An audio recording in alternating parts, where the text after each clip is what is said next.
Šeštadienio popietę į futbolo stadioną šios sporto šakos sirgalius sukvietė tarptautinis seniorų futbolo turnyras, kurį organizavo Druskininkų seniorų futbolo komanda Arnika. Toks turnyras organizuotas siekiant geriau pasiruošti balandžio 30 dieną startuosiančio Lietuvos čempionato kovoms. Norim kartu ir pasitreniruoti, kartu ir pabendrausim dar, prisiminsim senus gerus laikus, to labiau, kad ne vieną pažįstamą žmonės galėtų čia išvysti šioje aikštėje bežaidžiančius.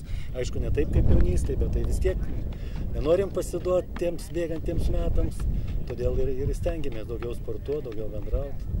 Mes tik tai už tai, kad populiarintume futbolą ir kaip pavyzdį noriu pasakyti, kad štai praeitie garsus futbolistas Valdas Ivanauskas vakar taip bendravo su mūsų jaunaisiais futbolistais ir pravedė tokią treniruotę, parodomąją treniruotę.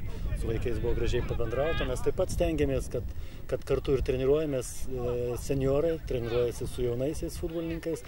Tiesiog, ir norėdami ne taip greitai pasent ir kartu ir jaunimą norėdami paskatinti, kad daugiau sportuotų. Tuo labiau, kad Druskininkuose dabar tų aikščių yra, kur sportuoti galima, ir vienam, ir šiame rajone, kur dabar mes esam, taip pat ir kituose rajonuose, ir netgi senamiestyje bus padaryta gera, patraukli aikštė, kurioje bus galima sportuoti, tuo labiau dar ir treniruokliai prie viso to yra. Taigi kviečiame visus, kad pasektų mūsų pavyzdžių ir daugiau sportuotų. O šeštadienį dėl čempionų titulo varžėsi 4 komandos. Mūsų seniorų futbolo komanda Arnika, Vilniaus Draugai, Balstogės Jagelonija ir Gardino Chimik. Turnyre dalyvavęs vienas geriausių šalies futbolininkų Valdas Ivanauskas gyrė druskininkiečių iniciatyvą suburti futbolo veteranus. Aš manau, kad čia tikrai sveikintinas dalykas ir sudarytos sąlygos, puikios sąlygos tikrai yra galite kuo pasigirti.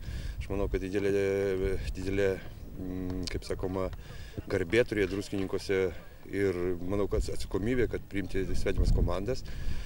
Manau, kad didelė dalis yra ir mero, kaip sakoma, pastangos įdėtos, nes sutvarkyti tokį stadioną yra tikrai malonu ir manau, kad savaitgalis bus tikrai įdomus. Ką daryti, kad Lietuvoje iš tikrųjų futbolas irgi pakiltų į tokį populiarumą, galbūt aukštesnį lygį, nes visi krepšininkus bent jau žino, pažįsta, už krepšinį serga, o futbolas tarsi dar ir kaip jaunesnysis brolis.